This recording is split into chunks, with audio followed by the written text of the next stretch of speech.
Hey Boost Kids, Miss O here. I am here with chapter 10 of Red Kayak. So here we go. Chapter 10. Brady, stop! Dad hollered, but by the time he saw me dumping the crabs, there were only 2 bushels left. What the heck are you doing? He demanded, seizing my wrist with one hand and the basket with his other. I couldn't look at him. Brady! All I felt was empty inside. Empty and removed, as though it wasn't even me who was standing there. What's going on? He shouted at me. I cringed, but I couldn't answer. Disgusted, Dad threw down my hand and kicked the last 2 baskets toward the front of the boat. I heard him cuss under his breath, but then nothing more. Silence as we rowed home on the boat. Neither Mom nor Dad knew what to say or how to start a conversation with me, so I went to my room down the hall and listened to my parents' hushed voices. Off the deep end? I don't know. For crying out loud. But I'm worried, Tom. Then I heard my mother call Carl and ask him to come over. I waited inside my door, biting my thumbnail. It hit me then how my parents couldn't talk to me. It's like they wanted to help, but they didn't know how. When Mom finished and hung up the phone, I heard her say that Carl had been in Easton for a meeting, but that he'd stop by on the way. I was relieved that Carl was coming. I changed and waited for him in the kitchen. When he came in, he had my parka, the one I had wrapped around Ben. My mother took it and gave Carl back the jacket the police officer had lent me. It occurred to me she must have quietly gotten rid of Ben's jacket, too. That and his life jacket. I hadn't seen them around the house. Carl and I pulled out chairs at the kitchen table.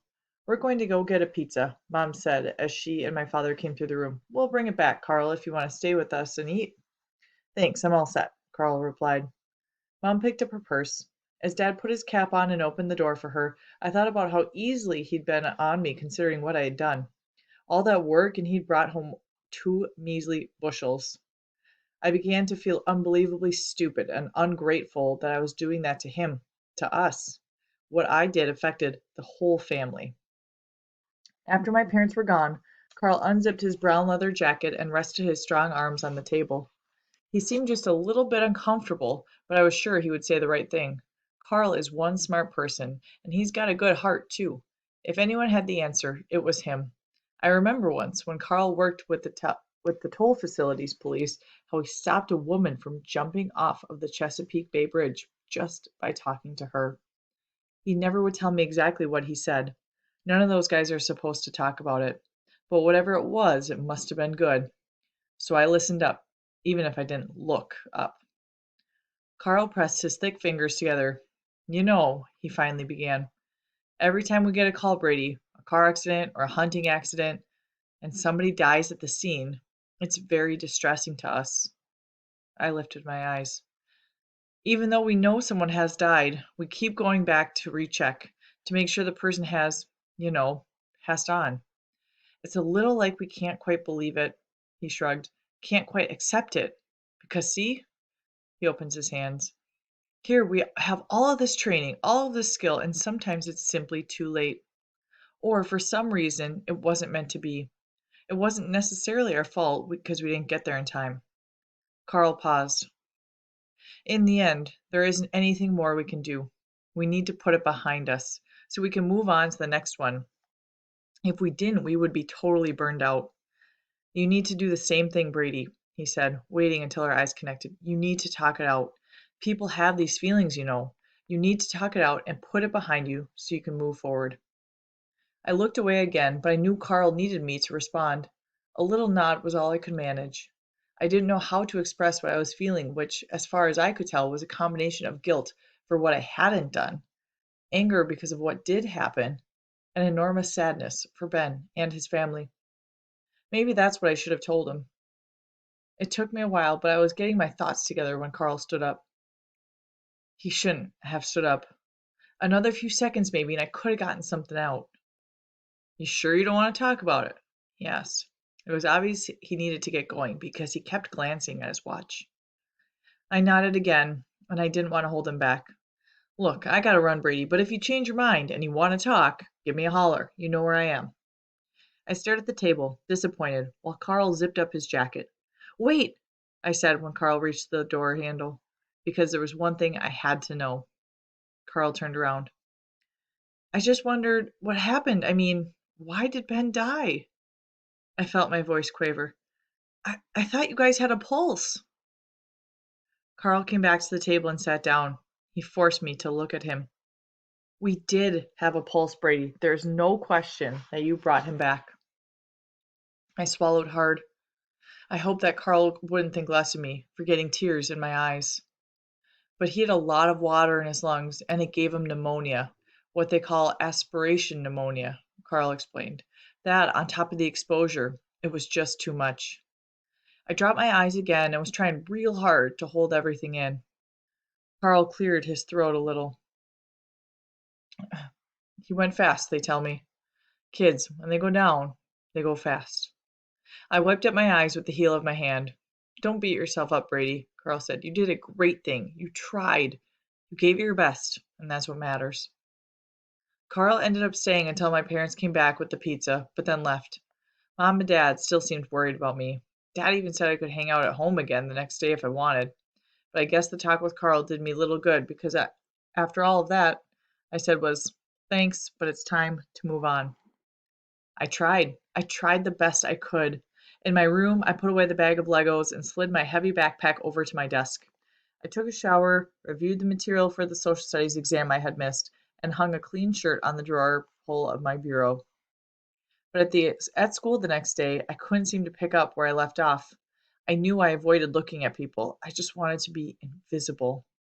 But I couldn't because a lot of kids came up to me and they were sorry and said, it's too bad about what happened. They were just being nice, I know, but I couldn't think of what to say back. Plus, I didn't feel as though I belonged in school that day. Everyone else was in a good mood because of it being Friday and spring break was the following week. But I just wanted to find JT and then I wanted to be left alone. I waited for JT at his locker during the 6-minute break, but he never showed up. So I went on to social studies by myself, knowing I'd see him there in class. I was supposed to sleep over at JT's house that night, only I was thinking of backing out on him because I wasn't up for it. Then, again, I thought, it might be good to watch a movie and play a bunch of video games and stuff. I don't know. I was so mixed up. So when I finally saw JT come through the door, I was relieved. Hey, I said when I looked at JT as he took the seat beside me where he always sits. How you doing? He asked. Not so good, I replied, rolling my eyes. It's been really awful. JT nodded. I bet. I thought he was going to say something else, but he didn't. He sort of paused, then reached into his backpack and pulled a book up onto his desk. He started looking through it like he was searching for homework or something, but we didn't have any that I knew of. JT, I said, about tonight. Tonight? Yeah, you wanted me to come over, remember? Oh, gee, he replied before getting this weird look, like he was just remembering something. Tonight, Brady, I don't think we can do it. Not a big deal, I said, trying to make light of it. After all, I was relieved. Wasn't I? We've got all next week off, I said. We can do something later. JT shot me a quick glance. Actually, we won't be home. We're going down to North Carolina to visit my aunt and uncle. I stared at him because JT's family hardly ever went anywhere on account of their chicken farm. He must have known what I was thinking. My dad's not going. Just then, Mr. Figley, our teacher, came in the room and loudly closed the door so that we would all shut up. After class, I spoke briefly with Mr. Figley about making up the test I had missed. Then I tried to catch up with JT just for the walk downstairs, and he went to Spanish and I went to math. But he had slipped into the crowd and disappeared. Later, in the hall, between third and fourth periods, I saw Digger, and I know he saw me because I watched him do a double take and then turn a complete 180. Then, back at my locker where I stopped to switch books, Kate came up to me. She was still on crutches because of her ankle, so her girlfriend Ryan carried her backpack. Sorry about Ben, she said. Me too. It's really sad, Ryan added. Thanks, I muttered. Kate had her brown hair pulled up and back into 2 ponytails, like a little kid, but it was cute.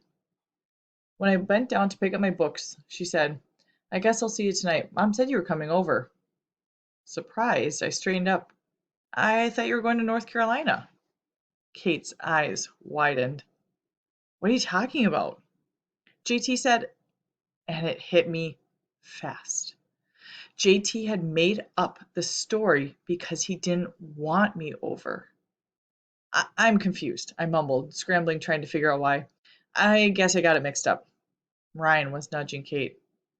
Yeah, we gotta go, Kate said. See ya, Brady. See ya, I said. But as she hobbled away with Ryan, I stood there wondering, why would JT lie to me? And why would Digger not even want to talk to me? I needed to get to class. Locker slammed. Everyone was hustling. Ernie Bodkin knocked my shoulder as he rushed by, but I stood there, staring. I didn't get it. The bell rang. I was going to be late, but I didn't much care because I just didn't get it. So that is the end of chapter 10. We'll move on to chapter 11 when I see you in person. Bye.